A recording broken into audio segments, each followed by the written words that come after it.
who have sent us, is it DM? Yes. Also, they've sent us DMs, messages. You know, we've had clients. Yeah, we've had clients come from Instagram. Maybe 5%. But that's with you not curating, not being deliberate. Not being intentional. Yes. So imagine what you would achieve Okay. if you were actively seeking out your audience on Instagram, because there's the algorithms that tell you, you know, the location of the people, the demographics, the age. That's bracket. what she told me. I just hashtags, want to know. Hashtags, there's all kinds of tools. Yes. But nobody is addressing my own question. Yes, It doesn't allow for too much fakirity. Okay, I tell you That's fakirity, you know, that's fake. If your neighbor buys a new car, are you under pressure to buy a new car? No. If you go to, hold on, but it's not when I say you, I don't mean you in the room. Okay. Yes, the tendency If would we go be, to church and this lady is wearing this nice hat and her dress is so, ooh, nice. I'm like, I wish I would, I wish I could dress like that, I wish I had that. Truth is, there's always going to be pressure all around you. It's going, if it's one thing... I don't want it instant. First of all, honestly, I cannot relate. That's, again, my neighbor buys a car. Personally, I can't relate. But the difference between going to church on Sunday and seeing your neighbor with a big hat and a lovely dress is you see that once a week. On Instagram, You see it there. Well, you know, it depends. You put yourself under that pressure. They're always on. And I'll admit that there are times when I have been on Instagram and looked like people were doing a lot of things, achieving so much, and I compared, you often compare. It takes willpower, and this is the world we live in. I think what we need to do is start conditioning our minds, start raising children to be fiercely independent and confident. But you have children, young people that don't have the savvy to make that decision. But to you not know, be guided by or by these things. So yes, but you know that dangerous. There's a saying: don't compare your real life with someone's controlled online content. I believe that the fakerism you're talking about is what people decide. Okay, I want to. All right. But you know what I do? Yes. But you know what I do with my own pictures now? If I have to like put a picture of my food, I put my hand, I put my bag, I put something to show that this is me because of that fakerism still. Yeah, but the trends now, okay, like when we started doing that whole thing that makes you look like a fish, the pout. Selfie. You know? You have my, 14-year-old daughter that thinks that's the thing to put on Instagram. I'm thinking, what are you doing? Mom, it's a pout. And it's on Instagram. I think it's fun, though. I like the fact So that there's you a can fun be aspect. for real. Yes, there's a My fun worry part. is that, I'm somewhere and I see something interesting. Like once I was going up the Onisha Bridge and I saw the traffic. After a long time, like, oh my goodness, this is on Instagram. Guess what? This is the bridge. And people were talking about, what's happening there? Are you sure it is this? But I wasn't made up. Yes. I was a little worried about putting my face. I said, well, who knows? What people will say this woman self, you know? So, but I think that's what Did you put your face? There was traffic. There was traffic. At this day and age, when I thought that bridge should have been built by now, the Niger Bridge across up to Onisha. Yeah. You know, there was such, and people were in 10 lanes. You know, like, look at this Nigeria. I can't understand this. See. So I'm like, for me, as a reporter, originally, it's an opportunity for me to just report. But the question is, would I be worried if people don't find what I have to say interesting? Would I have to go and buy fake followers? So that people like Omoye that say that they will come and give them work and come and give them work. Let's take a break now. But when we come back, we'll find out why people actually follow these things and whether it's of any real advantage or maybe disadvantage. Well, we'll be here.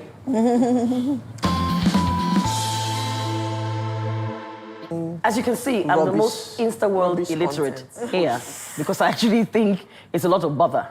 I worry about it sometimes with my children, for instance, being on an unsafe place that I can't really control. So that might just be me being a control freak. So they don't get that much access to it until they get to an age of accountability. But you guys say you maximize, and it has your Insta life. Because it seems to be a separate life from your regular life. They even have TV now, Insta TV. Yes. Okay, so how do you do that? How do you maximize and keep it away from the dangerous parts, personally? And then how do we do it with the generations that come in? Okay, I think it's just teaching the kids from the time that they're young. I think it's really important that we learn wired and unwired time. Yes. So in my home, the TV doesn't come on until Friday evening. So during the week, there's no TV. And same goes for tablets for the kids. I mean, I work on my computer and during the week, but for the kids, no TV, no tablets until Friday. And they know when you're eating, no TV, no phone, no iPads. Why? So you can talk. So that you can talk. So Yes. my children play together. Together. They actually play, and they miss each other when they're apart from each other, you know, for a little bit. And I think as adults, we need to learn that if you're constantly on the screen consuming, what can you possibly create? Yes. What time do you have the time No, to but they're actually... creating things and putting them on Instagram. What's wild things? I think there's also room for you to grow your imagination. When you're, like you say, consuming, even if I'm staring at Ebun through the screen, we're not connecting. That's my world. That's my worry. It takes a lot. You think you know somebody, but you don't even know it. that It takes a lot. You find out that you go out for a drink with someone and they are, you know, it takes that. You know, that's really annoying. Yeah, you go to it a takes place that. And everybody's on their phone. Yeah. There was a time, I think T.A., he's a comedian. Yeah. Yes, it was a Valentine's dinner. And he came in and he said, you guys want to stop? Everyone was on their phones. We're all doing this. Everyone just moved it under the table and continued. It's an addiction, you know. Yeah, But it that's is. how it starts. Yeah, That's it's how an it addiction. started. You go to a party. Let's say this is the party, and you bring me. I'm your guest, and In fact, I don't know reminds me, anybody I think here. I need some and sweets. I It's want some the sweets, Sarah. escape. You know, you're escaping that awkward Insta sugar. situation where you Insta can't sugar. have, where you're unable to have conversations. But what it is that escape now becomes a trap. You're never able to get out of it. So what we need to do is build social skills. Okay. Go to a party and make sure, thank you, that you get to know at least So you're saying there's a 3 new social people. media etiquette that needs to be built? Is that what There's you're a saying? social media etiquette, and there's also an education that we need to understand that we get a high every time you get a like, every time you get a ping, and it's called dopamine. It's the same thing. It's the same thing that happens when you go gambling. Yes. You know, that ding, ding, ding, ding, ding. You know, you get a high from that. So it keeps pulling you back in because you're addicted. You're addicted to It's a the drug dopamine. now. Yeah, there's a rise in dopamine. Yes, you need to control it. So if you don't control But it, isn't that a you're- worry if our youngsters are so used to that world? I know people who that's their world. I mean, I don't want to name names, but it's done very well for a lot of people in this industry. I mean, I can actually say, someone like Toke Makinwa, for example, has perfected the art of the social media space. And she does a great job with it. The same thing with the smart money woman, Arese. Yes, Arese. They've taken, you know, it's their world. So would they know anything else? Is that disconnection? Because they're so connected to people online that when they see you live, will they be able to connect? But It's a you chance know, they this have is to the take. world. You know what I would say? I would say the Toke Makinwas and Arrested. Arrested they're few and far between. The people like them are few of because they're actually creating Yes, stuff they've made it, yes, for the masses you're right, to consume. you're right. What they've done is they've done a fine balance of the gloss and the content. And I have had to learn that from my days of working in PlusTvAfrica, like an intellectual sort of space, and then working in a glossy magazine, and just finding the balance, knowing that you're creating content, and the content must be consumed by a public. Yes. And so they've curated that, you know, space online on their social media where they've built a massive public, and they're creating, products, books, bags, and that public is buying it. So what we're saying is people should be more deliberate about Yes, how about they how use they it. use it. Be clever about this thing. Yes, You know, but for the young people, I wouldn't say I would encourage that deliberate act of making their world around the social media until they're a bit more responsible on how to use it. I have my children's social media handles open on my phone till they're 16. They might have so I can different see everything angles, that I jump into DM conversations and go, I know you there, Ebu. You needed me to tell your mom that you're awake at 10? Do you want to shut it down? You do that. Oh, yes, I do. That's the deal. So when they act responsibly, at 16, I let them have free reign. Control. But because there's sites they're not supposed to get onto, and I have to check all those things. There was one called Ask FN. It's a tedious job. You know, then. I even find yes. it a bit awkward, like having the children have On social media. How old are they, for instance? Yeah. Well, my children have their first, when they're 14. Those ones, they're 13, even 14. older. Yes, They are much younger ladies, children. the truth is, this conversation must continue. And as usual, we want to continue the conversations online on our platforms, on our Instagram platform, at TW Conversations. So we will continue our conversation here, but let your voice be heard. What do you think? But here, obviously, what we're saying is that please use it sensibly, right? Yep. So continue the conversations, and we'll continue ours. Can I just end with one quote that I use all the time? Yes. Be online on purpose. Yes. Be online on purpose. Okay, be online on purpose. So anyway, this Instagram is not doing this your whatever you want. Honestly, I think it's It's not doing nice. what? I can't was a gift. Well, I think it depends. help you. People, it depends. For me, I think I really enjoyed it like this week.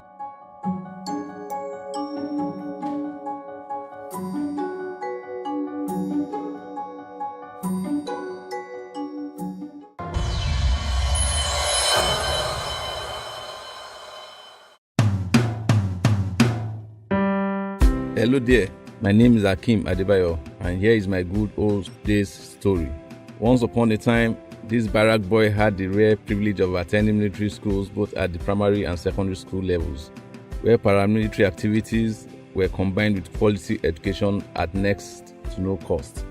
I was that young boy who grew up in a nation bound by love, peace, and serendipity, a country where all that was of paramount interest to us as kids was to walk to school, attend assembly, sing in chorus to the national anthem, and pledging to our great country Nigeria to be faithful, loyal, and honest. Growing up in the midst of people of different tribes, religion, and educational background, we had a thing in common. We were all bonded by the calmness, yet disciplined military atmosphere. Those were the days when we make promises to our parents and we strive to fulfill those promises. In my case, I routinely made a promise and vowed to come first in my class at the end of each term, a promise I could fulfill only once. But the commitment to attend that vow was always an inspiration. Mere thought of calling my name and inviting me out for presentation of gifts before my classmates during prize giving day was a continuous driving force for me to always want to be at my best.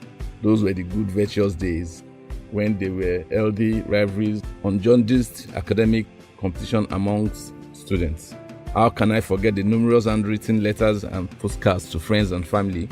A visit to and fro the post office was always memorable, as you were excited with the suspense of getting a letter from the post office box and ahead of time. Hazard guesses on who the sender could have been.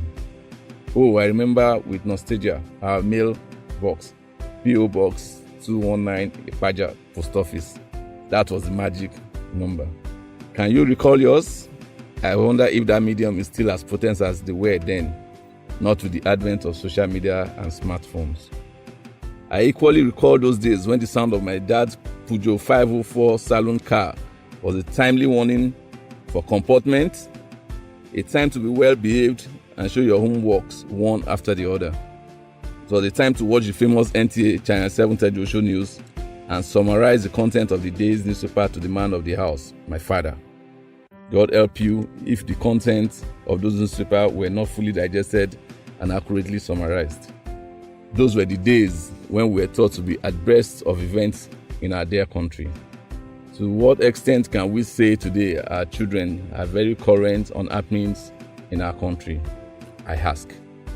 I recall those days, those good days when holidays were times to bond with cousins and uncles, when it was as much fun to go to a cousin in the village and it was for another cousin to pay us a visit and spend the holiday with us in the city. Life then was modest and humble.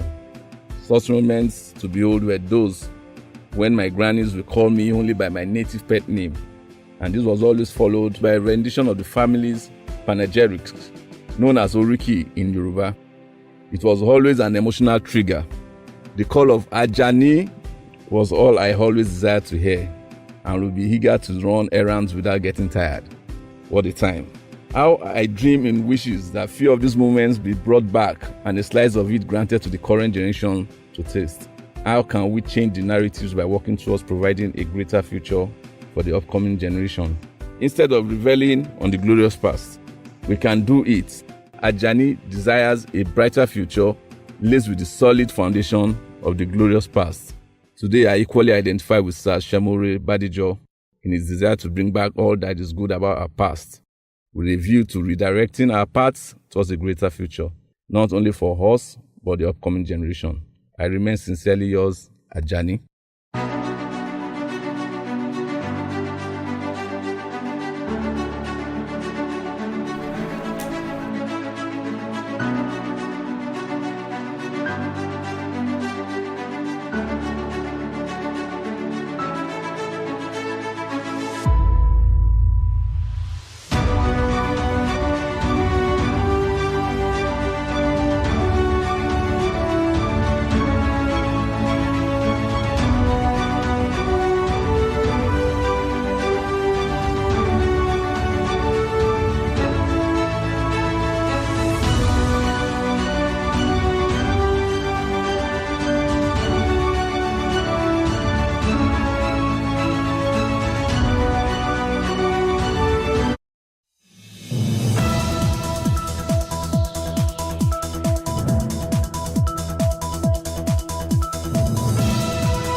Good evening, I am Destiny Mama. This is News Now.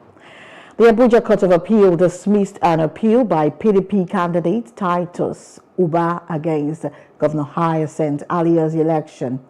The court resolved 3 issues against Uba and PDP, including the allegation of non-qualification against Deputy Governor Samuel Ode. Justice Onyekachi Aja Otisi dismissed the allegation, stating that non-qualification is a pre-election matter and can only be challenged at the Federal High Court. The court also dismissed Uba's allegation that Alia's name was not submitted to INEC within 180 days before the election. And Governor Caleb Mutfwang of Plateau State has described as a temporary setback the verdict of an appeal court which sacked him as governor of the state. In a statement through his Director of Press and Public Affairs, Gyang Berry, the governor said the verdict won't deter him from repositioning the state on the path of unity, peace, and progress. The governor admonished citizens of the state and supporters of People's Democratic Party to remain calm and assured them that as God remains on the throne, his mandates will be preserved and protected. The governor said he has instructed his legal team to file an appeal at the Supreme Court. Party faithful gathered in some areas of Tudunwada Ring Road of Just North local government area of the state on Sunday to express their joy with musical instruments blasting danceable tunes.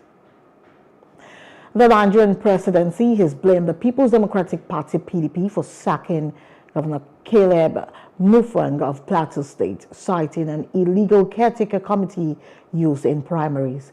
The appeal court set aside the Governorship Election Tribunal's decision, declaring Dr. Nentawi Yilwada the winner and ordering the Independent National Electoral Commission to issue a fresh certificate of return.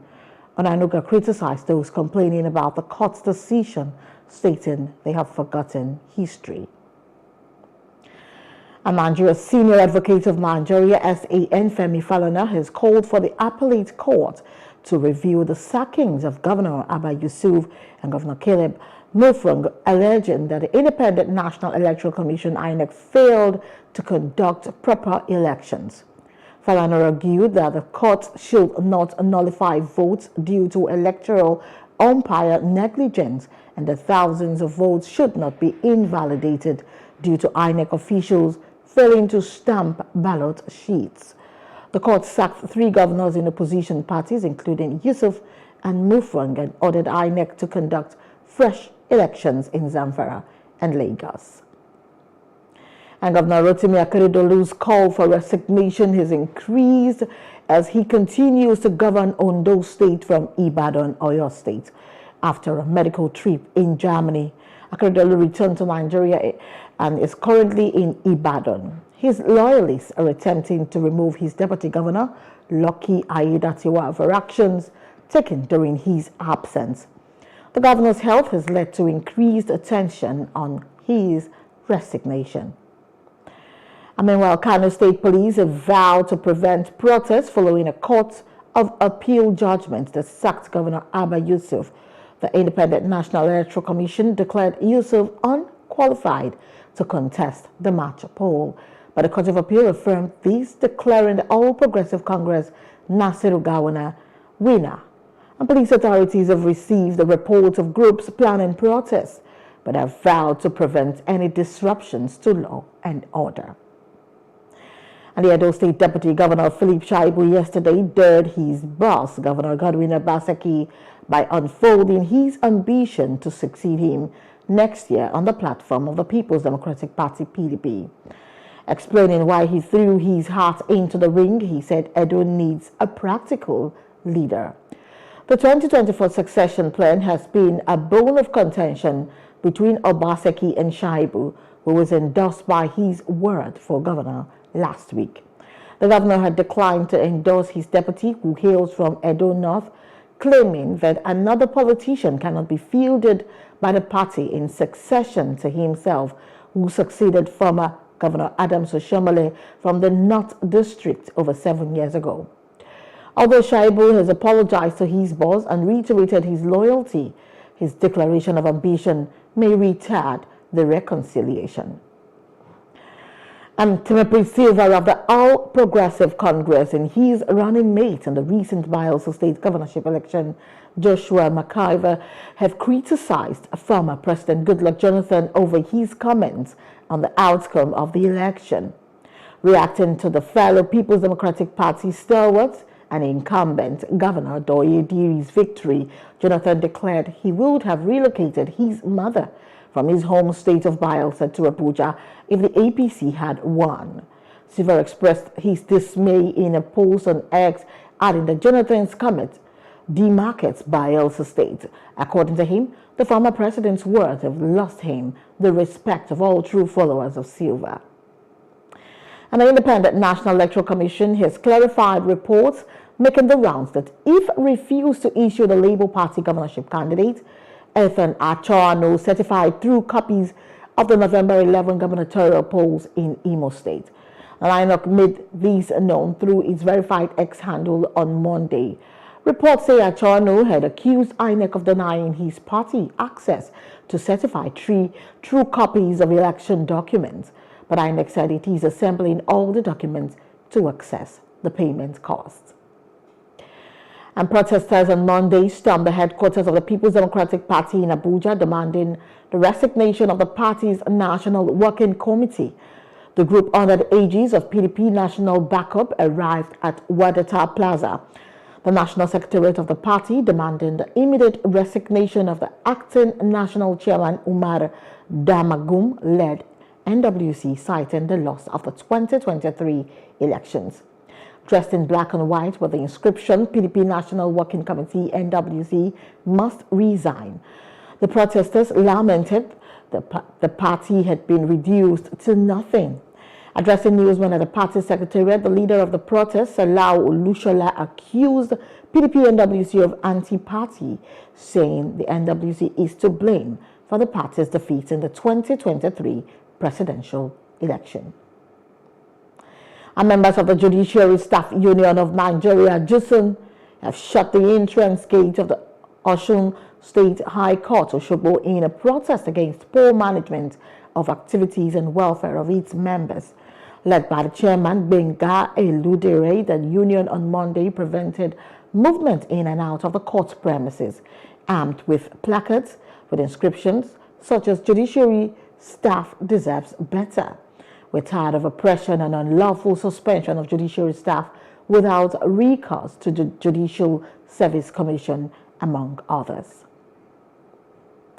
And the nomination of 22 Nigerian Supreme Court justices is causing controversy in the judiciary, with some senior serving and retired justices drawn over the list released by the Federal Judicial Service Commission.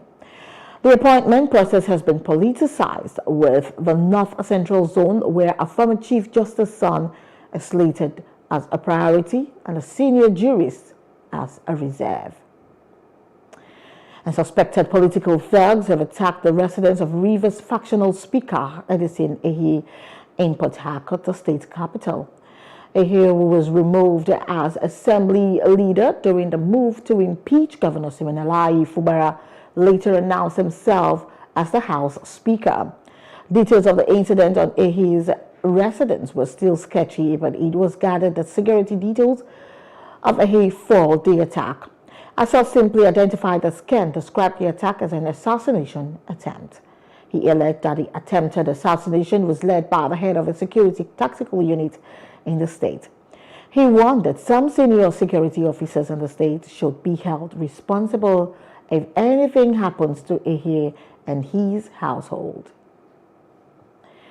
And meanwhile, the Commissioner of Police in Rivers State, Olatunji Disu, says the command is yet to receive any official report from the factional speaker of the Rivers State House of Assembly, Edison Ehi, over reports of an assassination attempt on his life and that of his family at his Port Harcourt residence on Sunday. A statement posted on the WhatsApp platform of the legislative correspondents in the state on Monday claimed the former leader of the House was attacked at about 11 p.m. on Sunday, November 19, 2023, by a group of armed thugs and rogue police officers.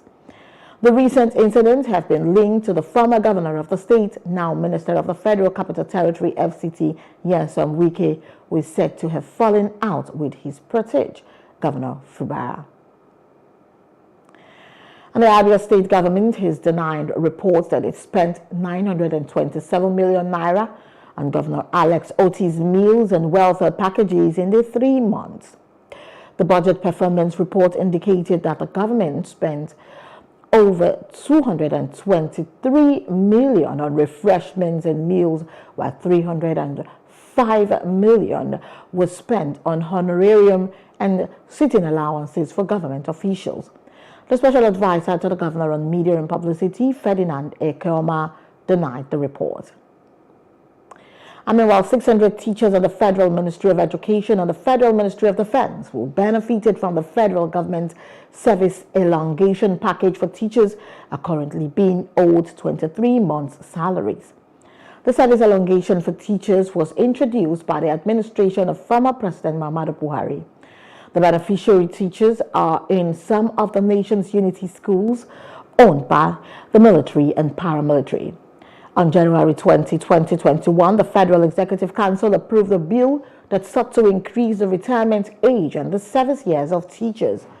Then Minister of Education Adamu explained that the essence of the bill was to give legal backing for the approval of the new retirement age of 65 from 60 years for teachers and extend their period of service from 35 to 40 years. The bill, according to him, also sought to introduce a bursary awards, special rural posting allowances, and other items that would encourage brilliant Nigerians to take up teaching. And former Nigerian President Olusegun Obasanjo argued that Western liberal democracy has not been effective in Africa due to its failure to consider the continent's history, culture, and tradition. He stated that Western democracy is a government of a few people representing only a small portion of the population rather than the majority of the people. Obasanjo's keynote address at a high-level consultation on rethinking Western liberal democracy for Africa was delivered in Abeokuta. Meanwhile, President Bola Tinubu is worried over the mass exodus of health workers in the country in search of greener pastures. His special advisor on public health matters, Salma Ranas, said this at the 2023 annual conference of the Association of Medical Laboratory Sciences in Abuja, themed Universal Health Coverage, the medical laboratory's priority in Nigeria. According to Anas, the president is working towards improving Nigeria's health sector. She said President Bola Tinubu is worried about the Japa syndrome, which we inherited from previous administration for obvious reasons. And the reconstituted management board of the Northeast Development Commission, NEDC, has pledged to provide quality facilities to improve lives and services in the region. The board has visited 4 states since President Bola Tinubu's reconstitution, ensuring federal government presence in infrastructural development, particularly in areas affected by insurgency.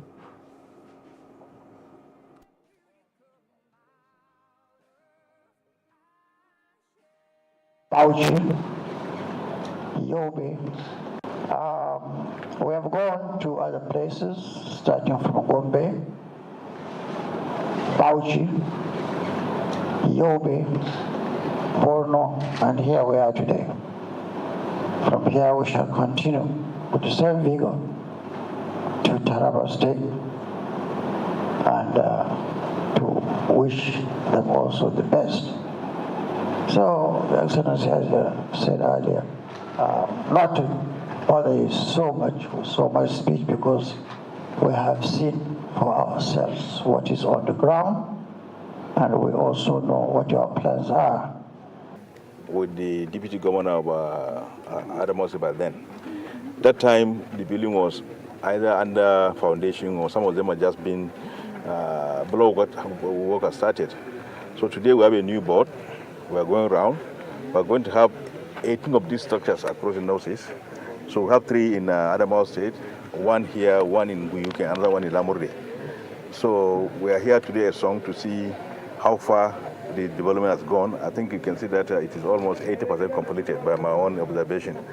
So as my chairman has said, the work is very good, and we hope that the other trees in the other locations are always the same thing. So we're just going around the whole of North East to see our projects and see if we can make some amendment or readjustment or do whatever is possible to make sure that whatever has been intended is achieved at the end of the day.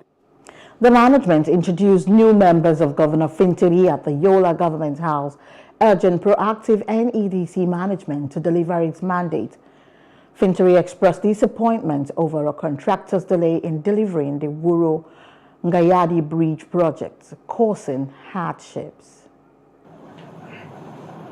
So I call on the management of the NEDC that you are going around the Northeast, getting yourself further familiarized to see the gap that exists there in this part of the world, so that you can put your heads together, work with the management, especially the MD, to see that whatever request he makes is being approved by the board, so that we can quickly come out of this doldrum that we find ourselves.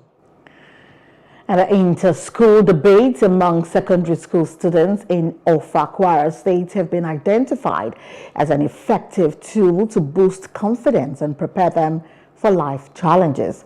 The first inter-school debate program organized by a non-profit aimed to increase learning and boost students' confidence levels. Even topics that I was not aware that existed, this program exposed me to it. It's exposing students, educating us on matters in the society. Now, if I hear anywhere they're talking about history, I can talk about it and engage successfully in the conversation. Thanks to the organizers. The first time I was told that we were coming for a debate, I was scared because it's been long I've gone for a debate before. And then when I came here, I was feeling shy because when I saw the multitude, I was like, how will I do this thing? But with the help of God, God helped me. And then I thank PRC, although this is my first time of coming here. And this debate has already enlightened us because it's very educative and it's a very successful program because at least we did 3 topics. And out of 3 topics, at least I can say some points, the point that I can never forget. So I say PRC will continue to go higher. Hamdalat International School Offer emerged winner of a challenging debate among 8 schools, earning 2nd place. Prince Yunus Abioyo Oyeleke, the first chartered accountant in northern Nigeria, proposed a foundation to broaden knowledge in education, agriculture, health, and engineering. And the Lagos State government has been urged to clarify whether or not it ordered the demolition of a multi-million naira shopping complex situated at number 7, 9, and 11 of Akinshemoyin Street, Breadfruit Street in Balogun, Lagos. This call was made by the aggrieved owners of the demolished 3-story building comprising the Akinshemoyin family, the developer, and some traders while addressing journalists on Monday in Lagos Island. The affected traders will also stage a protest alleged that officials of the Lagos State Building Control Agency carried out the demolition at about 1 a.m. on the 20th of August 2023 without prior notice. According to them, after 2 days of demolition, a new developer identified as Sahid Keshinro started erecting another building on the same space. The land in question belongs to Akinshemoyo's family. And it is not under acquisition in any way. That's number 1. The land is not under acquisition in any way. And we have gone as far as going to the permanent secretary. We are seeking to know what is the reason why this building has been demolished. Can you tell us? Nobody has given us any answer. The only thing they have said is, go home, we are working on it, go on. And somebody else is working on the same land. They have never given us any answer why the building was brought down. We've been to court. The the faking injunction from the court, even at the junction, it was pasted there at the lamppost. We were made to believe, in fact, not even made to believe, the guy in question, Sonny Mali, that is building on it as we speak, went there, demolished every injunction there, and he kept on building on top. Since then, even as we speak, he's still building on it. He damped all the injunction from the court. So, and they want to disinherit us in Lagos, the royal family of Lagos.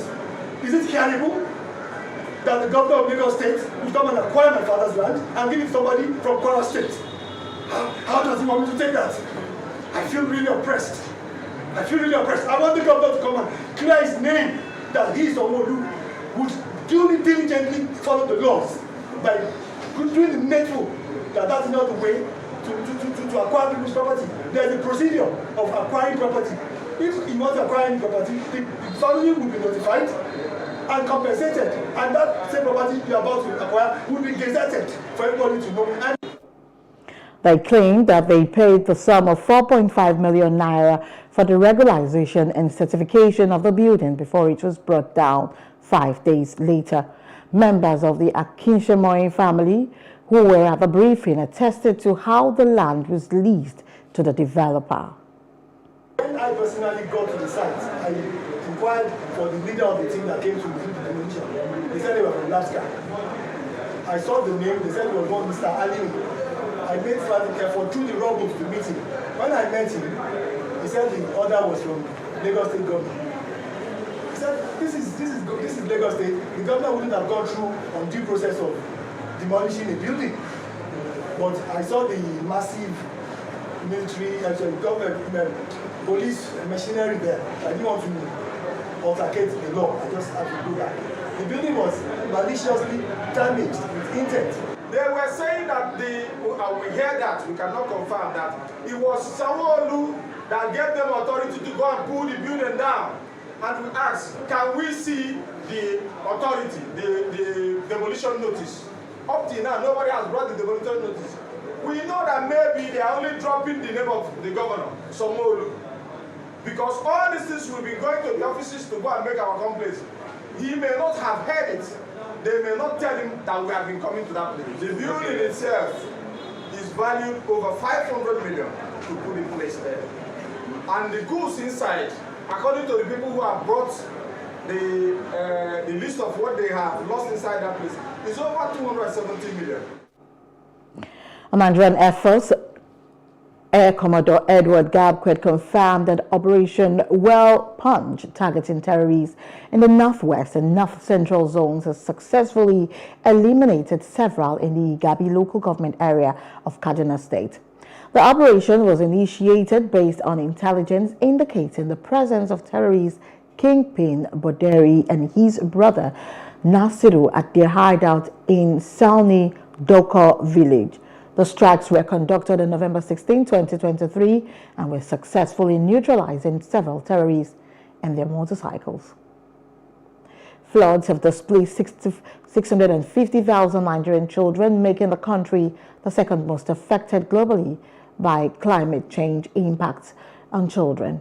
The displacement occurred from 2016 to 2023, as highlighted in a press release by the United Nations Children Education Fund, UNICEF, on Monday, which coincided with the 2023 World Children's Day. Particularly considering the needs of vulnerable populations like children and women in decision-making and implementation.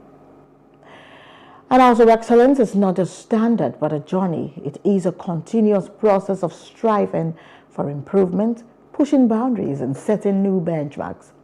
These were the submissions of the chairman, CMS Grammar School Merit Award 2023, Senator Akin Odunsi, in his opening remarks at the event which held at the school premises in Bariga, Lagos. Plus TV News correspondent Love Ikoko Oyedokun tells us more in this report.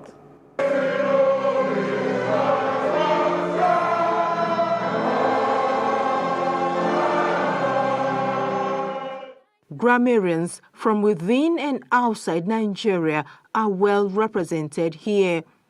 The Venerable Adelaja Hall was filled to capacity, with the old grammarians accompanied by their families, friends and loved ones as they relished the moment.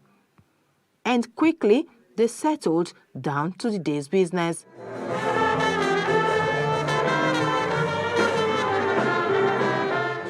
First was a citation of the chairman of the day, Senator Akin Odunsi.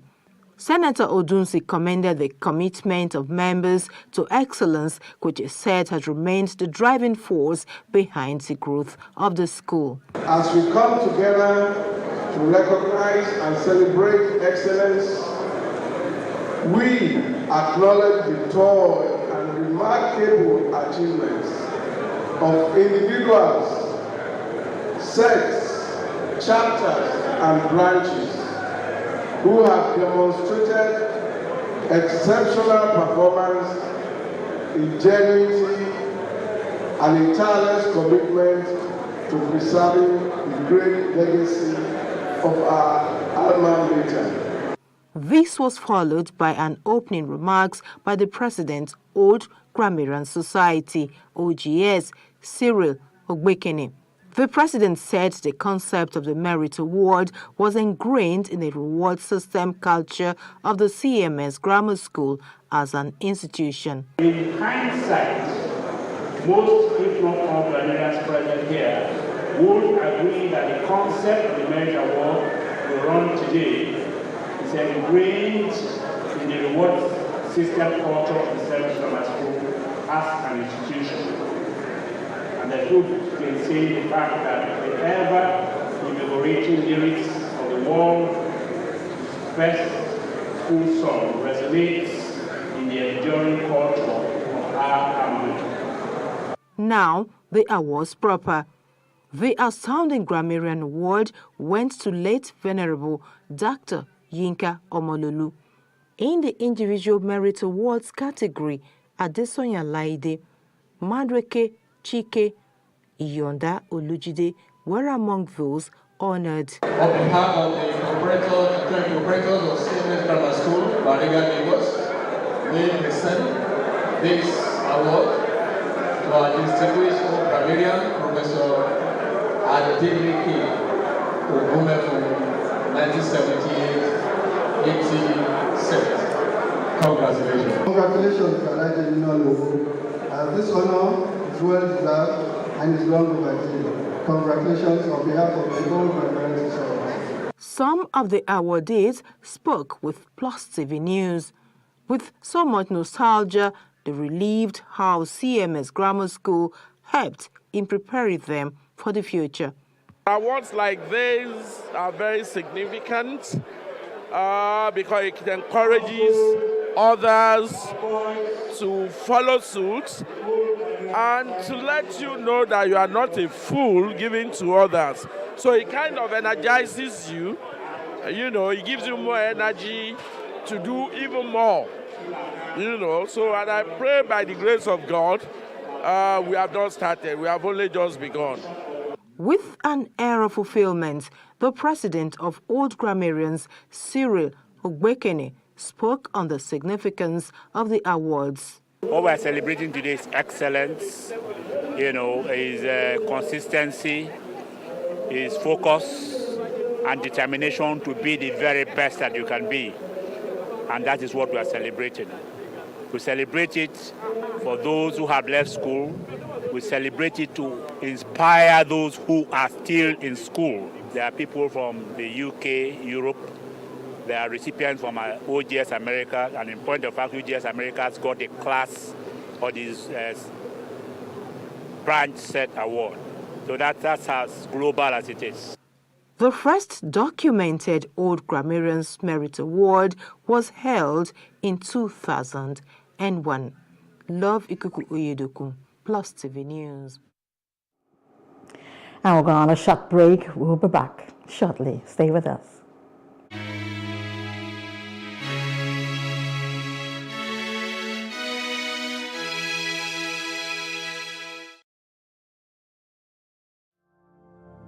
My name is Adejoke Lasisi. I'm the founder and creative director of Planet 3R. at Planet 3R, we convert textile and plastic waste into eco-friendly products. The motivation actually came from a rural community in Ibadan here. Whenever it rains, the whole place, people will not be able to go inside the community. If it rains overnight, people will not be able to go to school, they will not be able to go to work. Anytime the water now goes away, you now realize a lot of waste. And I was like, this is actually the root cause of this problem, improper waste management system. Then I look at it that, what can we do to solve this problem? And that was how I started using the weaving skill that I've acquired from my mom since I was 9 years old. Then I started using it to like weave those waste to now make sure that we now convert them into beautiful items like bags, shoes, even clothing. I actually participated at Womenpreneur Season 3, that was 2021. One of the things I really gained at that time was business development. You know, it's not just about the talent now or having to know how to convert the waste or having the idea, but to be able to put it into a successful business. I really appreciate what Access Bank is doing for entrepreneurs. Let us now say women now, because most of the time women don't really have much of these advantages. I love the fact that there's an initiative for women. I want to encourage you to make sure that you go and apply honestly. Your life will not remain the same again.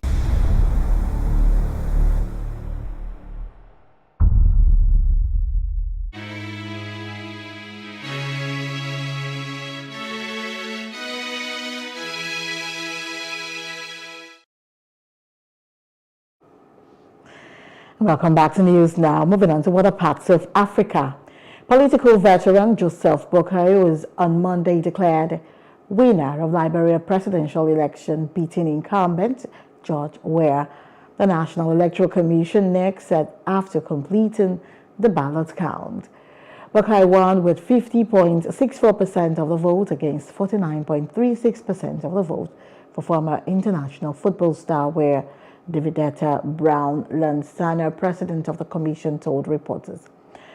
Boakai won with only a 20,567 vote margin.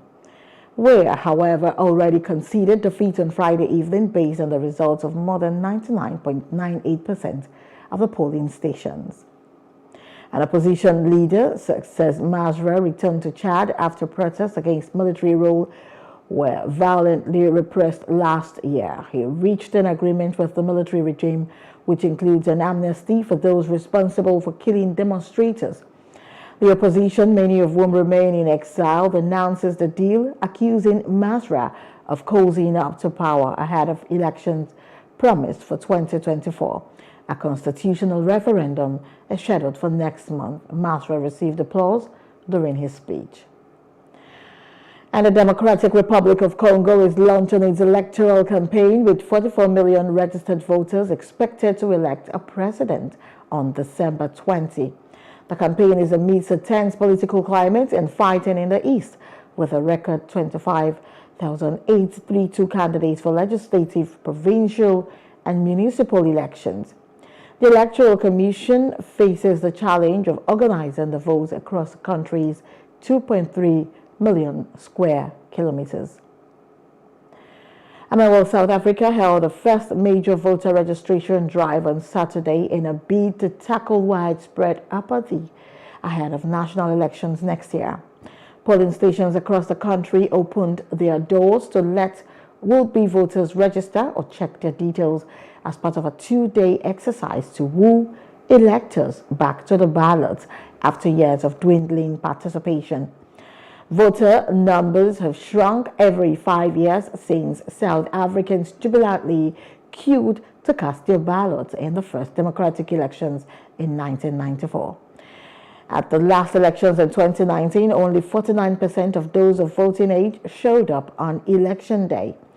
In 2019, only 15% of all eligible voters aged 18 to 19 and 30% of 20 to 29 years old cast a vote. Mostly it's about young youth because the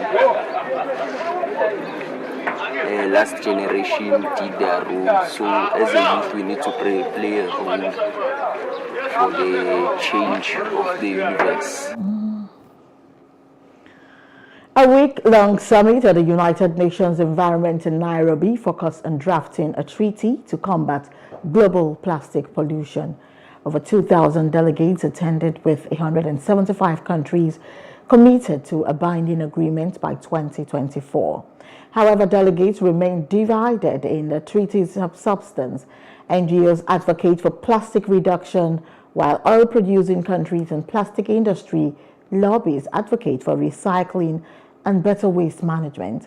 The treaty will cover the entire life cycle of plastics from production to disposal. Unfortunately, what we've seen here is a lot of circular talk catering to a few countries that are refusing to move forward. And what we need is countries like the United States and others members from the High Ambition Coalition to step up and show leadership so that we can get a treaty that massively cuts plastic production and protects human health. We have almost 150 lobbyists from the fossil fuel industry here trying to undermine progress and protect their right to profit with impunity at the expense of people and the planet. And I think fundamentally we have not seen the leadership that we want to see from countries that know better. And moving on to news outside Africa, UN Chief Antonio Guterres says the number of civilians killed in Israel's war on Gaza has been unparalleled and unprecedented. Since he took office in 2017, Israeli tanks surrounding Indonesian hospitals in Gaza where at least 12 people were killed following direct Israeli strikes since the morning. And more than 13,300 people killed in Gaza since Israeli bombardments began on October 7. In Israel, the official death toll in Hamas attack stands at about 1,200. Coming up next is business news. Stay with us.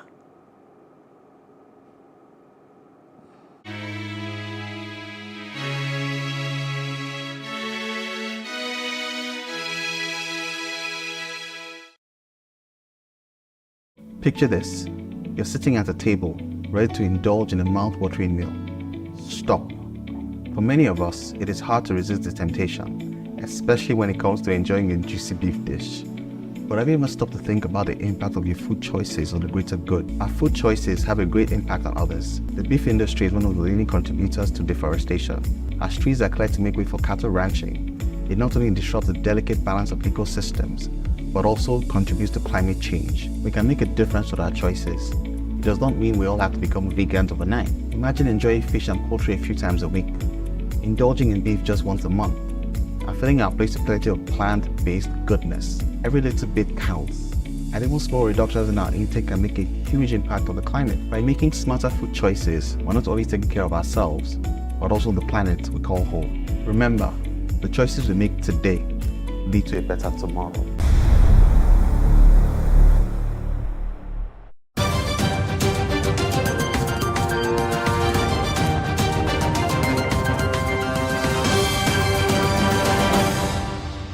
A very good evening and welcome to the business news.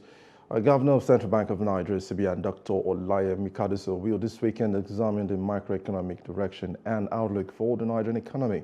A major event expected to provide guidance to key decision makers. Mikadiso will address bankers and other public and private sector stakeholders at the annual bankers dinner of the Chartered Institute of Bankers of Nigeria, CIBN, in Lagos. Now, questioned the Governor's Day, the event provides the CBN Governor the opportunity to address stakeholders on the economic and financial markets developments during the year banking and finance industry. Now, the dinner and 60th anniversary celebrations are expected to draw an assembly of over 500 leaders from the banking industry, influential business leaders, and senior government officials. Nigeria's federal government has pledged $2.2 billion to Sun Africa LCC to develop the country's power sector. The commitment was also made during a meeting with Sun Africa's chairman, Goran Rashik. Now, the initial phase of the project will focus on delivering 961 megawatts per hour of solar PV infrastructure and 455 megawatts per hour of battery energy storage, valued at approximately $2.2 billion. The project, which includes leading solar PV and battery storage technologies, will be financed with affordable long-term debt under OECD guidelines. Still in business, the Nigerian Union of Petroleum and Natural Gas Workers threatened to withdraw from the union if its national president, Williams Akperia, and also General Secretary Olawale Afolabi fail to resign. Now, the tanker drivers staged a protest claiming that the NUPEC president lacked the necessary competence to lead the union and had planted surrogates to collect union revenue. Moving on business, Nigeria's rice consumption has now risen, causing a supply gap of about 2 million metric tons annually, according to a report by FX. Now, this has led to an over 37% increase in rice prices in 2023. Nigeria spent over $15 billion in the past decade to meet its expanding rice consumption, despite its potential to be a net rice exporter. Globally, the rice prices reached their highest point in 12 years in 2023, primarily due to India's ban on exports and El Niño's impact on production.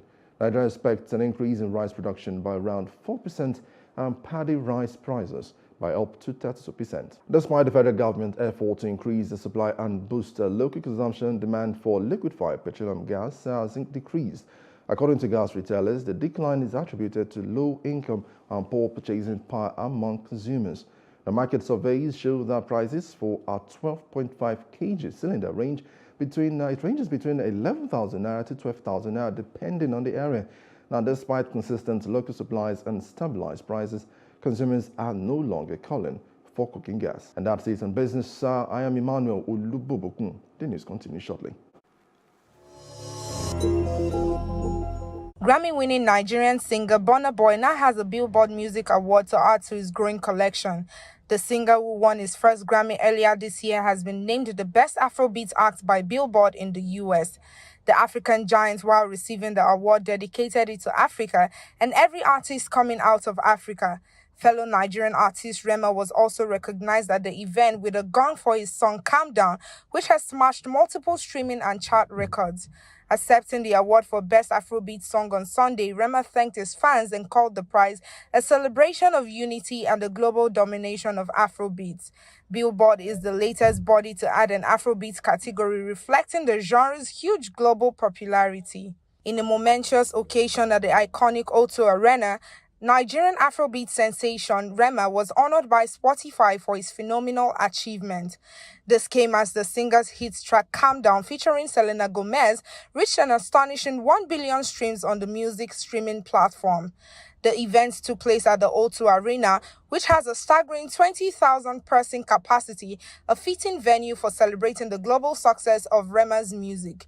The 1 billion streams milestone on Spotify is a clear indication of the track's widespread popularity and enduring appeal. Rema, visibly moved by the honor, expressed gratitude to his fans and supporters worldwide and thanked Spotify for providing a platform that allows artists to connect with a vast audience. Nigerian music megastar Wizkid has highlighted his favorite musicians of 2023. Like many listeners who have been impressed by different superstars in 2023, Grammy winner Wizkid has highlighted the artists who are his favorites at the moment. In a post on his Instagram story, Wizkid mentioned Afrobeat superstar Asake and Rema, both of who achieved the landmark feat of selling out the O2 Arena as his favorite artist of 2023. Also making the list is rapper Odumodu Black, who is one of the breakout sensations of 2023, and Bloody Civilian, who also enjoyed an impressive 2023. Actor Josh Ackland has died at the age of 25, according to his family. The screen and stage performer, whose career spanned more than 70 years, died peacefully at home on Sunday, surrounded by relatives. He appeared in hundreds of films and television productions alongside his rich and diverse stage career, and was made a commander of the British Empire for services to drama in 2001. The actor was also a beloved father and was married to wife Rosemary for 51 years before she died from motor neuron disease in 2002.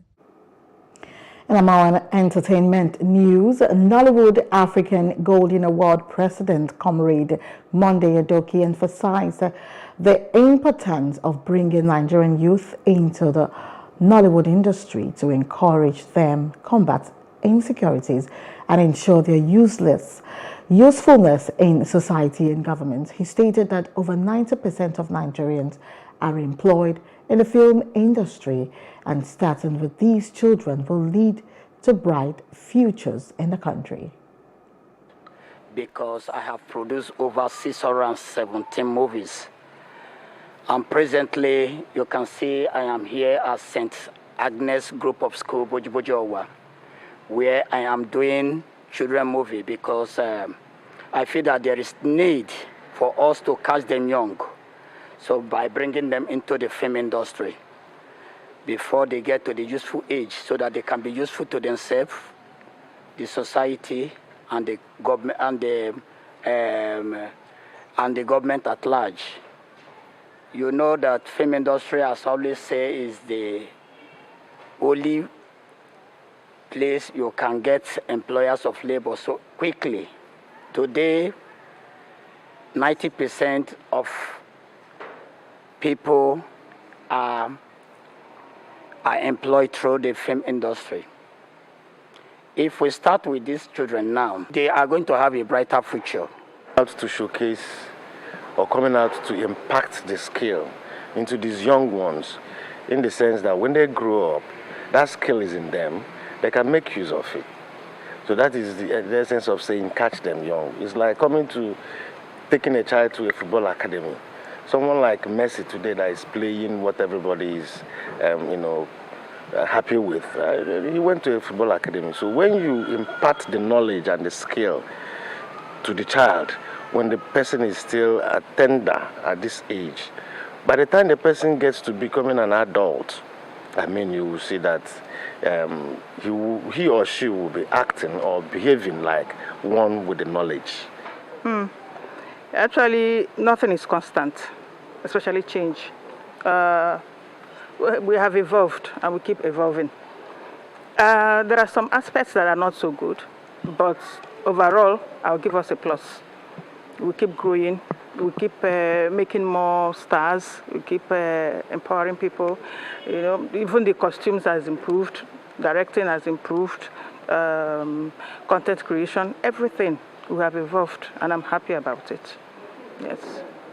It's an opportunity for me as a young one to help impact others to involve themselves in more activities of the school. So that's what I can say. Thank you. My experience was okay in the school. Director put me through, told me so many things I can know.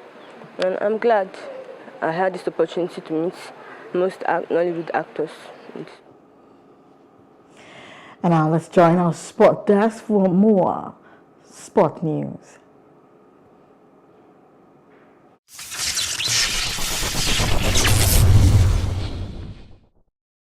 To an exciting development for the sports community, Sumbade JNR, the sports director of Obafemi Awolowo University, shared his anticipation for the upcoming West African Universities Games, scheduled to commence on December 16th, 2023.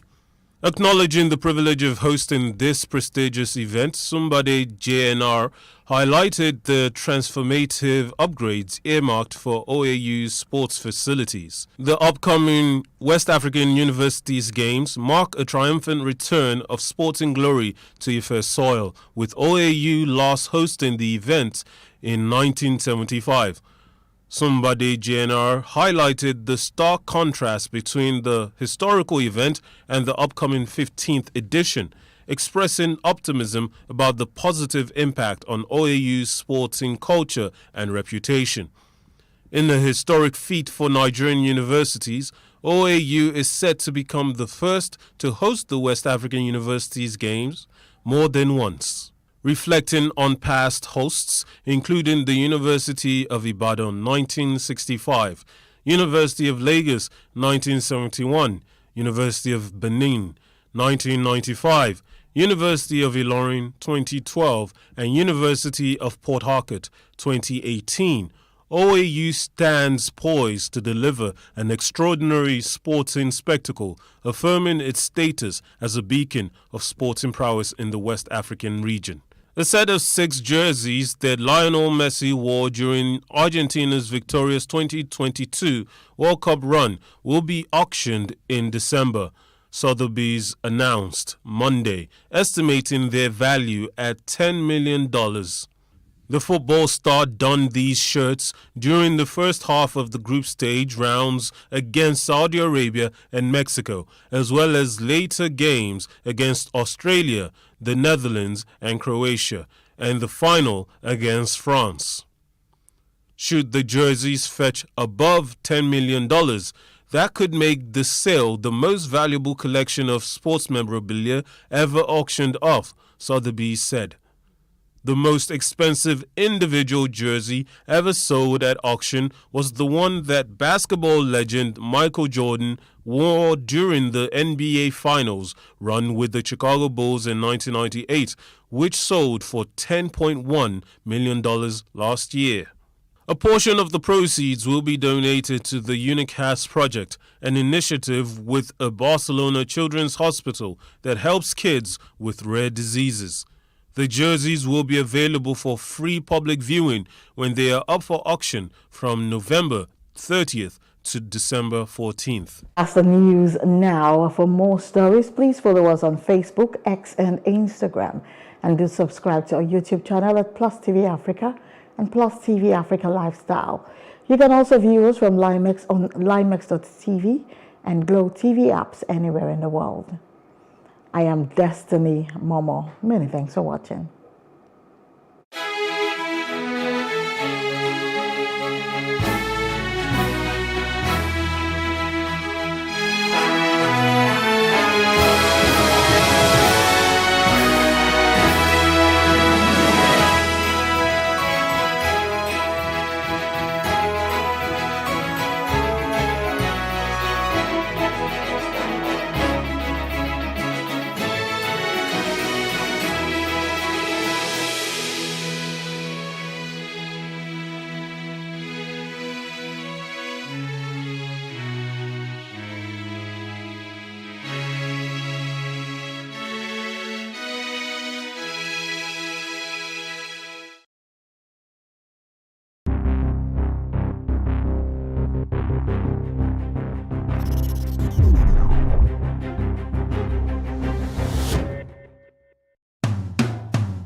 My name is Yemi Sholade. I am an actor, and proudly so. Here is my good old days story. I recall as a toddler growing up in Surulere in Lagos, ours was a life of communal living. Every family knew one another, and the children played together in the neighborhood. We played football, we rode bicycles, we flew the kite, we even climbed mango trees, guava trees, and went after the masquerades. Calabar masquerades, the one we called Ojuju Calabar in those days. Interestingly, in those days, electricity was 24 hours constant. Public water works was efficient. Free-flowing water drawn from these taps were filled in bottles in our refrigerators. No one talked about typhoid and other waterborne diseases. So good old days. Days when houses had no fences. We would sit across those low fences at sunset and gist all days till night. When everyone knew one another in the neighborhood, we wouldn't forget street football and would forget we would leave our homes, go to a neighbor's place, eat, and even pass the night. In those days of Levante's department stores, especially in Surulere, we had our own fair share of pranks and youthful exuberance. Was it the days I chased a lady thinking she was biracial, those you call half-caste, just for me to discover she was an albino? I retraced my steps and lady felt so bad. But now I know better. Or was it days when I was fascinated with the white naval uniform and I told my uncle I would like to join the Navy? On the day of the examination, I got there late and I saw how those who came late like me were being treated. They were flogged with koboko, koboko. Twisted, it was even twisted wire that they had whipped. That was it. I took off big time and told my uncle I wrote the exam. It wasn't funny though, but the rest, as we say today, is history. Despite the fun and the dissident nature, we were still focused with a strong resolve to make the difference in the society. Getting rich quick was certainly not one of our aspirations in those good old days. Relevance and impact drove our passion.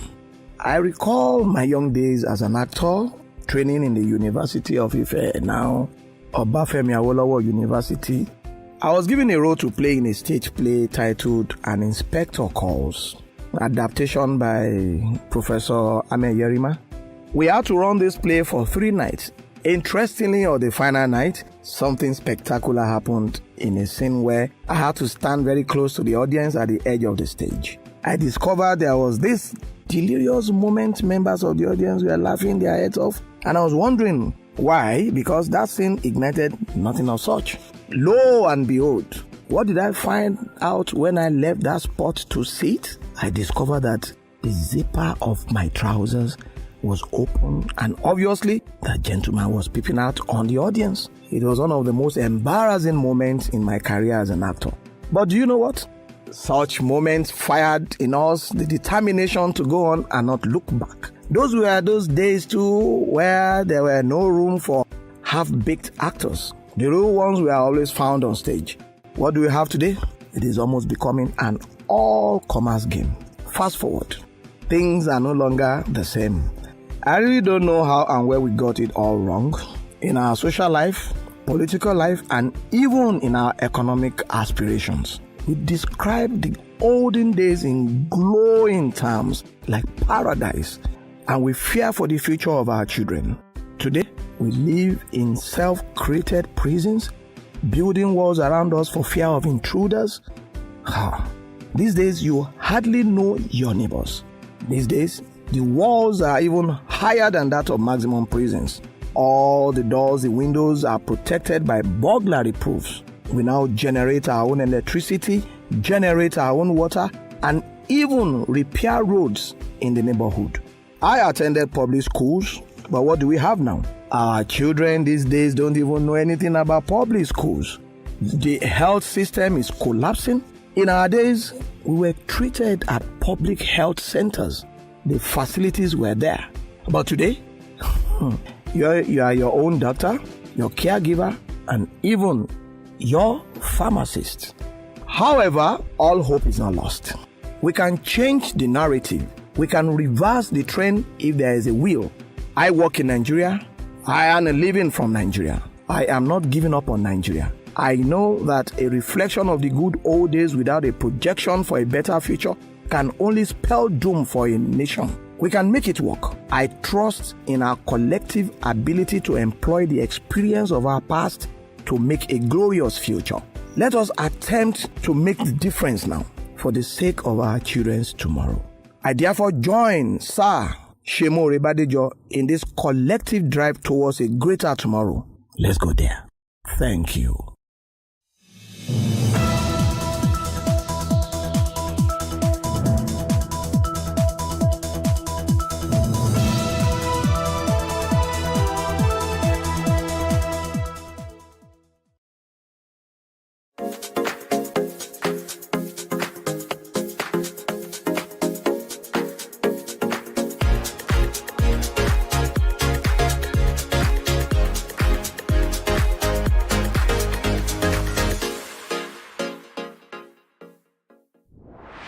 Hello and welcome to VOA's Red Carpet. My name is Jackson Bunganyi. Thank you so much for joining us today. On this episode of Red Carpet, we'll feature a Malawian painter's work illustrating the unbreakable bond between music and culture among Africans, an event by Mashoud Creations celebrating Black History Month, and FESPACO opens in Burkina Faso. Let's begin the show. And let's start the show with some highlights of the latest entertainment news from around the world. The Academy of Motion Picture Arts and Sciences has established a crisis team in response to last year's Academy Awards incident in which actor Will Smith went on stage and slapped comedian Chris Rock. This year, the Oscars ceremony is being held on March the 12th, according to Academy CEO Bill Kramer. Queens New York native Evie Rockwell's debut feature, 1001, took the grand prize for the U.S. dramatic competition at this year's Sundance Film Festival. The film stars Tiana Taylor making her debut as a leading actor. Rockwell's cast Taylor after watching hundreds of tapes for the role of Inez, a young woman who kidnaps her son Terry from the foster system and becomes fiercely dedicated to providing him with a sense of home and identity. That is according to reports. And former film producer Harvey Weinstein was given 16 additional years in prison after a jury convicted him of the rape and sexual assault of an Italian actor and model. Weinstein was earlier sentenced to 23 years in 2020 for a similar conviction in New York. A U.S. judge has handed disgraced R&B singer R. Kelly a 20-year prison term for child pornography and other charges, but he will serve most of it concurrently with the previous sentence. Kelly is already serving a 30-year sentence he received after a Brooklyn jury in a separate federal trial convicted him on racketeering and trafficking charges. R. Kelly's lawyer is appealing both of the singer's federal convictions. The 28th Pan-African Film and Television Festival of Ouagadougou was held recently in the Burkinabe capital. The fight against terrorism was at the center of the speeches presented. We get more from VOA's Yakuba Ouedraogo and Thierry Kouare.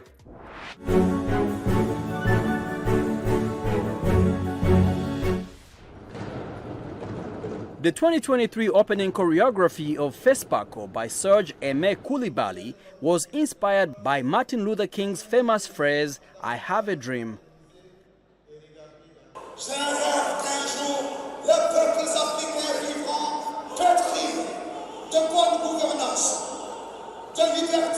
A dream for a better tomorrow for Burkina Faso and for Africa was represented in a creation built around patriotism and the fight against terrorism. Well, I heard about the terrorist attack on my way when I was kind of entering the plane. But for some reasons, I'm not bothered at all because, you see, these things happen everywhere in the world, and I believe I'm going to go back home safe. Competing film productions in different categories address the ongoing security crisis. The Malian Prime Minister Choguel Kokala Maiga was present at the opening of Fespaco alongside his Burkinabe counterpart, and he returned to the idea of a federation between Mali and Burkina Faso.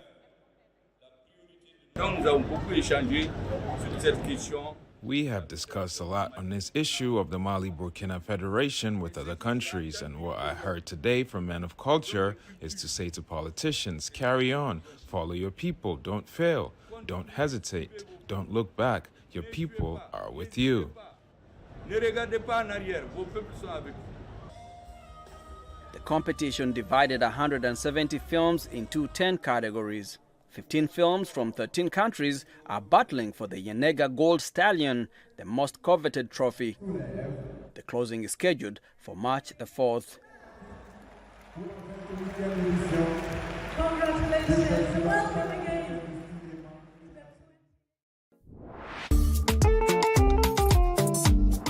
Malawian visual artist Tapiwa Mlinga is one of the 5 African artists whose work is being highlighted on the cover of notebooks printed by Africa No Filter, a Kenya-based art organization. Mlinga was among the over 100 artists from across Africa who participated in the competition to provide artwork and provided an interpretation for the theme celebrating Africa's creative power. Red Carpet caught up with her in Lilongwe to talk about her work.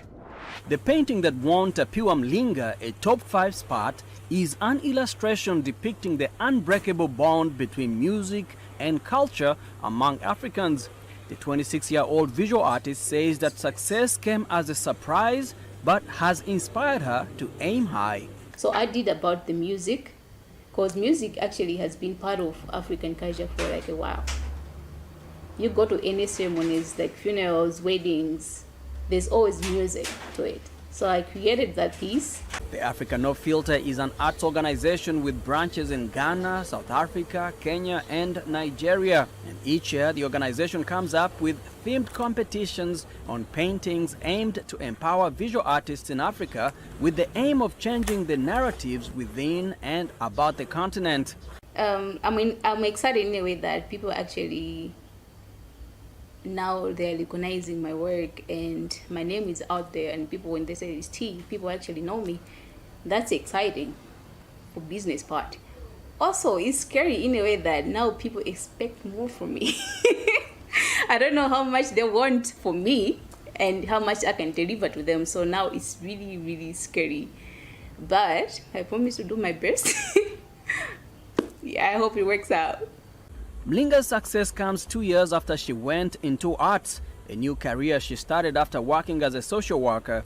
She has been collaborating with several professional local artists, including the country's renowned pencil artist, Henry Buddha.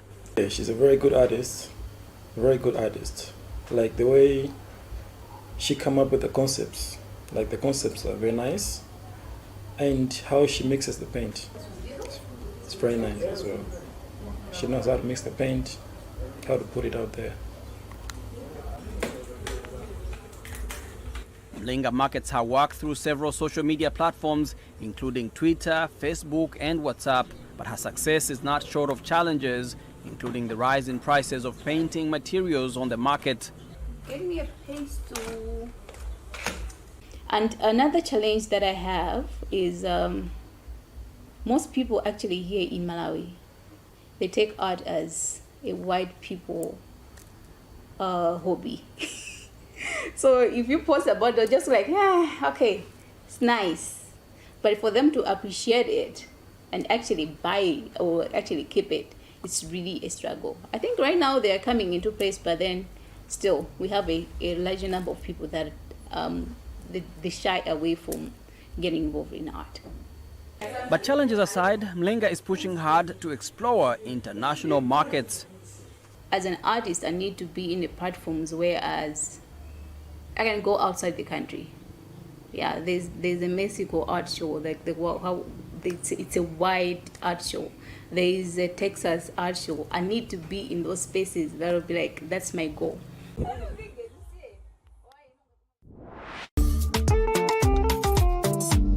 And now to New York City. For decades, Mashoud Creations has been a cultural force in the New York fashion scene, displaying unique designs that blend African heritage with contemporary styles. In celebration of Black History Month, Mashoud opened its doors to highlighting emerging Black creatives, designers, and entrepreneurs.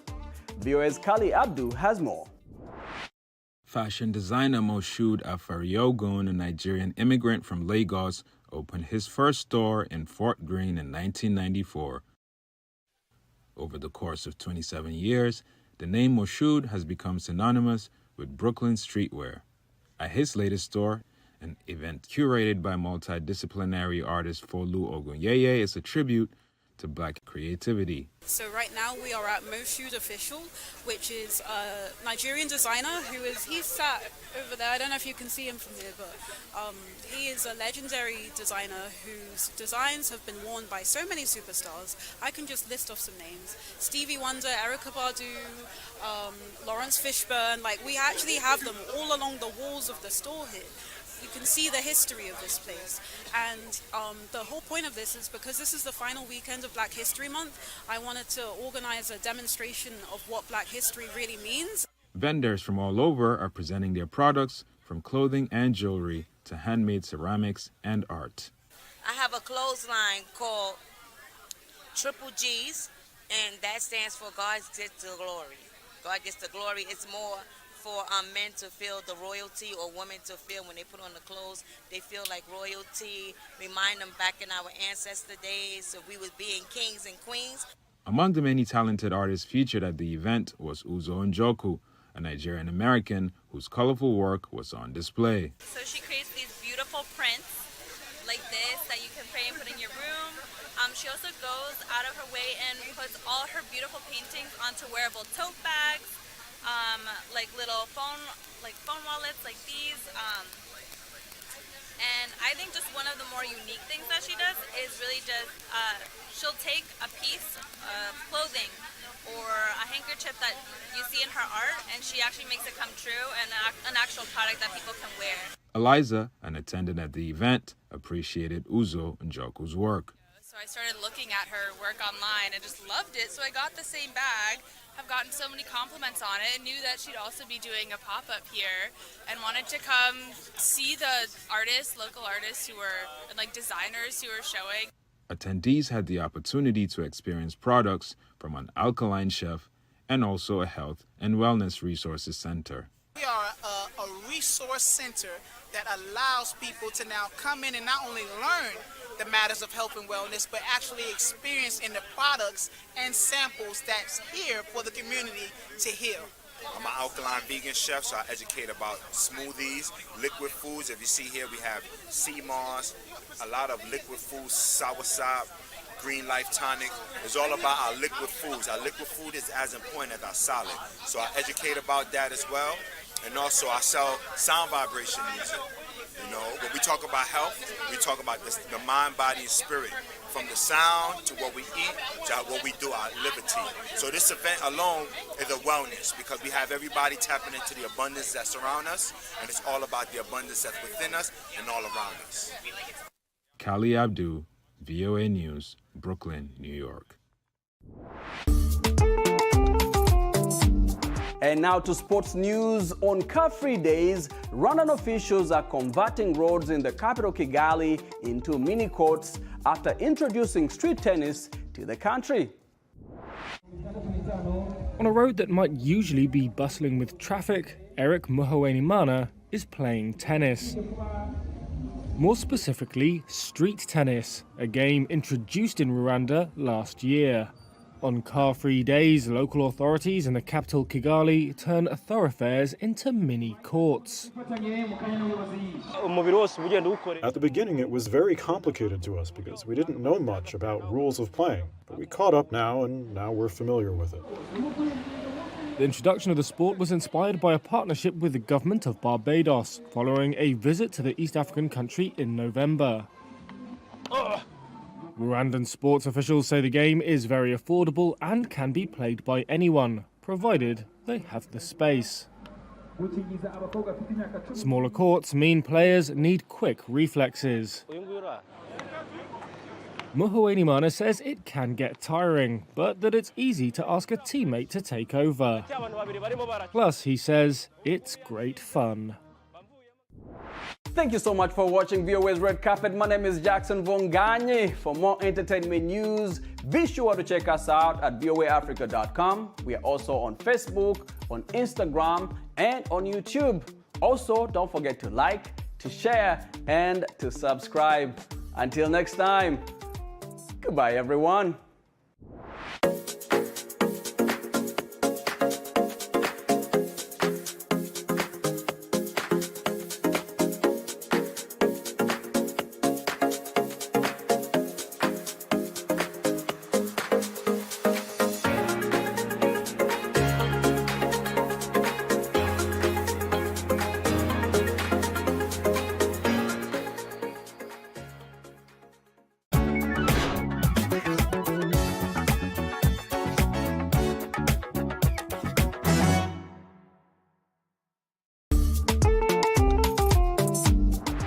Nigerian artist Malik Afebwa is using artificial intelligence to reimagine elderly African people who he says are often marginalized, strutting on the catwalk.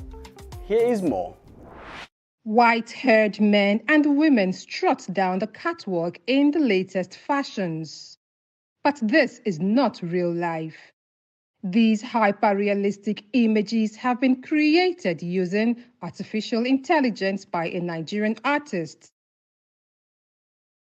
Malik Afebwa was first inspired to reimagine the roles of elderly African people after his mother fell ill. I wanted to see them in a different space, and what inspired that was my personal relationship with my mom as well. So I wanted to see, always, imagine the elderly people in a place that is not either in a sad space or in a suppressed state. The artist and filmmaker says the work is a response to the marginalization of many elderly African people in society, especially in the fashion world. Their history speaks a lot for us that we need to learn from to know where we're going to. So why don't we tap into that, so that love for that, to find out more about them is always me trying to tap into that space. So for me trying to tap into that space already, I like to explore in terms of what are they missing out on, what's going on in society, and how can they be inclusive.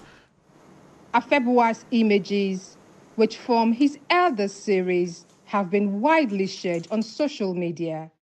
As well as the catwalk, they also feature settings ranging from the beach to the boxing gym, as he seeks to showcase a brighter side of getting old.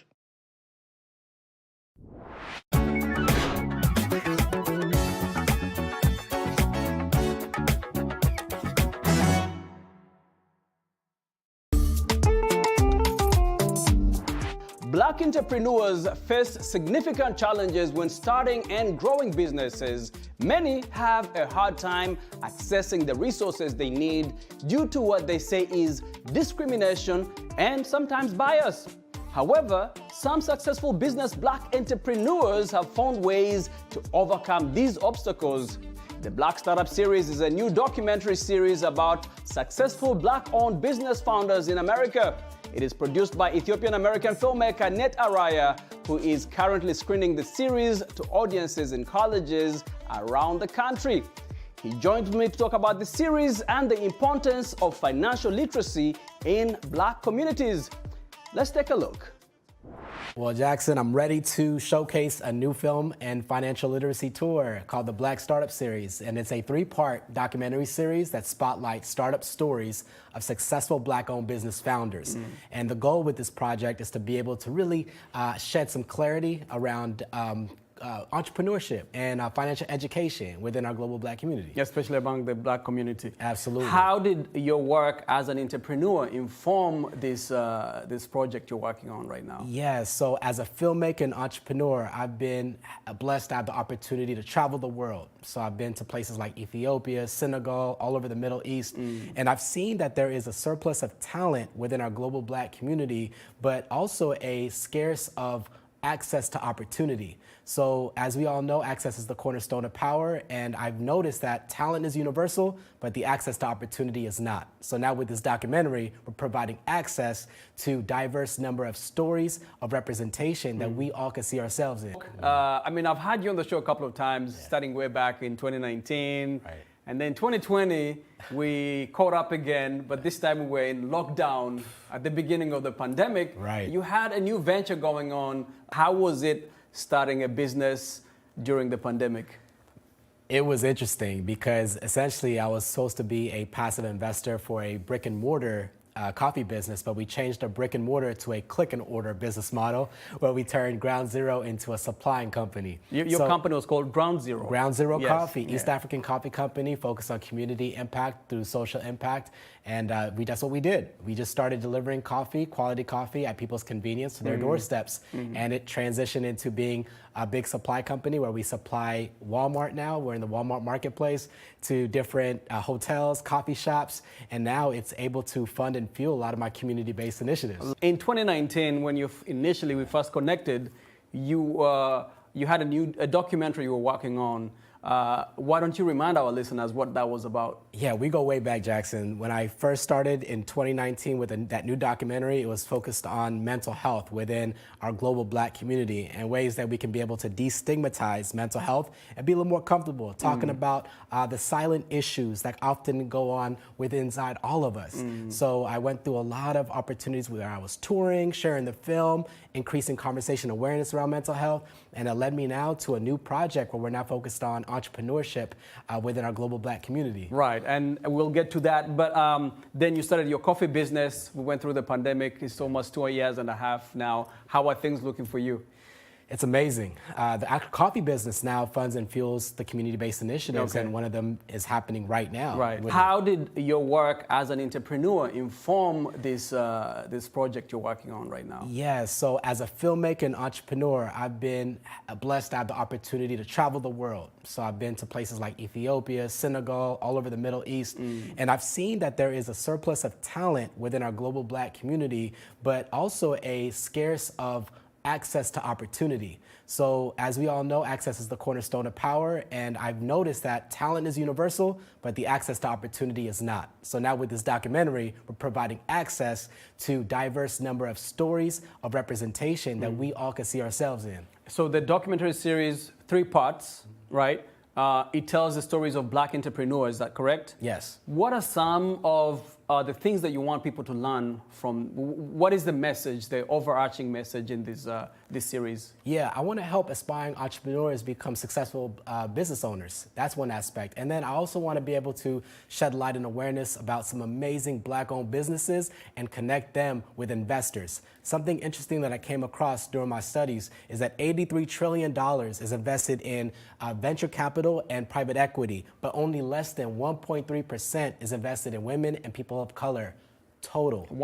Less than 1.3% wow. is invested in women and people of color. That's a very small figure. Right. So how do we increase that? That's what we're here to talk about, and and those are the major questions I'm wrestling with. So the goal is, with this film and financial literacy tour, to focus on ways that we can make opportunities and capital more accessible within our global Black community and make entrepreneurship more attainable. So these are the type of conversations that's listed in the documentary that we want to spark within our community. So what is the gap? Why is there less money going towards Black entrepreneurs? Is it because they don't know how to access these resources? Is it because the owners of these resources are not willing to invest in these Black businesses? You know, it's important that we focus on Black-owned business, not as charity, but as lucrative business opportunities for investors to really invest and grow significant profit. So I think there's an educational, there's a bit of educational gap within Black-owned businesses, because I don't think we have the access to education resources as we need to. We're good at starting business because I think we're very entrepreneurial at spirit, but scaling has its own different challenges, right? And scaling requires a significant amount of knowledge base and resources in order to kind of improve the business and bring awareness to investors, for them to really identify opportunities that really can profit. And in this series, you feature some entrepreneurs, Black entrepreneurs. What did they tell you is the thing that made them get ahead of the game? Black persistence, at its core. I met so many people within this documentary, and they were telling me their story of how persistent they were and consistent they were in being able to attain great business success. So these individuals were people that were very curious, that were relentlessly resourceful, and they really were able to really overcome so many challenges to get to where they are. And they have been on Vogue, they've been in New York Times, these people were in the Met Gala, doing some incredible things. So I'm really inspired and excited for the world to see it. Did you see yourself in some of their stories? I did. Even my story with Ground Zero Coffee, and being able to really relate to their story of being persistent, especially when you hear no's all the time. And I tell people all the time that, one yes can change the trajectory of your life. But the question is, how many no's are you willing to go through to get to that one yes that will change your life? And these people are people that are relentless to get to that one yes. They've gotten so many no's, but that one yes has been the thing that has actually given them access to... Absolutely. And most importantly, they said yes to themselves. They were able to see the greatness in themselves before they were able to amount to great things. I like and that's what I want the film, that's what I want a lot of people to see within the film, that these are amazing people and you can see yourself in them, but it's important that we say yes to ourselves, our own ideas, our own entrepreneurship business concepts, and really step out and make it happen. Aside from access to resources, what would you say is the thing or some of the factors that impede Black entrepreneurship? One of them, I think, is just access to education, because I think it's important for us within the ideation stage of business development to not just think about just starting a business to start a business, but really think about incrementally scaling, or eventually looking at ways for the business could be acquired or going IPO. A lot of these have gatekeepers, and it's important that we understand that how we can get access to the information early within the ideation stage of business development, so that we can be a little more strategic and sustainable as a business and community. And who are you targeting with it? Is it the people that, is it people in the Black community? Is it the people who are the resource holders? Yeah, I think it's gonna be a little bit of both, right? Because it takes a partnership, right? I heard that if you want to go fast, go alone. But if you want to go far, go together, right? Yes. So I think it requires investors, a community of investors, startup founders, and different people, professionals, to really get together and really look at ways to really elevate business and community. Tell us some of these people, some of the stories of the people that you feature in these stories. Well, the first one is Paola Mate. She's a Haitian-American entrepreneur that came from Haiti to America, and she was based in New Jersey, then moved to New York. She was managing many different restaurants and decided she wanted to launch her own luxury head wrap brand. And from there, now she's been able to transition to Austin. She has a storefront, beautiful store, and she does so many different things. She does workshops for young Black women, like head wrap workshops, and she's doing some exciting things. Another one is Kobla Tate, CEO and co-founder of Break the Box, which is a home ownership empowerment program helping Black professionals get into home ownership. And then the last person is JP, and JP has his own company called JP's Pancake Company. He launched the first gourmet pancake food truck in Austin, Texas. Wow. So these are stellar, successful entrepreneurs in 3 different industries that are dominating the game right now. What are some of the tips that you can give, financial literacy tips, so financial tips to people who have aspirations to be entrepreneurs? I think one of the first things that I've learned that's helped me within my financial literacy journey was to see my life as a business and to understand that you are the CEO of your life. And the way you manage your life is the way you'll manage your business. So if you understand how to really manage and budget, and I think budget has its own negative connotation within our community because we think it's full of restrictions and self-deprivation, but it's not about self-deprivation. It's about self-awareness. So because at the end of the day, you put your money where your values are, right? And where your values are is where you're going to go in life. So I think having a budget and looking at where you get your income, where you get your expenses, where you spend your money on, really is very telling of kind of like the relation that you have with finances. So I think creating a budget, having a good mindset about a budget, it doesn't have to be restrictive, it can actually be empowering. Second thing I would say, financial discipline. What good is financial literacy if you don't have financial discipline, right? So financial discipline is important, right? We need to really be disciplined, and if you need You can't just keep spending and spending. You can't keep spending, right? And with that, garner some accountability, Get with people that are around the same level, or a bit ahead of you, so that you can be able to get a network. And we all know that, your network is your net worth. So I think accountability, financial discipline, and creating a budget, understanding that you need to manage your life first before you start managing business, I think that's a huge tip. What is the first step to being an entrepreneur? Is it having an idea? Is it acquiring the resources to start the business? Is it a self-belief? Where does one gain that confidence to say, let me do this, I want to do this? Yeah, I've heard long ago, and I was actually reading this in a book. To start a business, it takes more courage than knowledge. To scale a business takes more knowledge than courage. So I think for entrepreneurs, it starts with our creativity. It starts with our entrepreneurial spirit. It starts with us being able to see a need, a void, and being willing to step in within that gap to really super serve our audience. So I think that's the huge step. Having that courage and understanding that you're going to fail, but your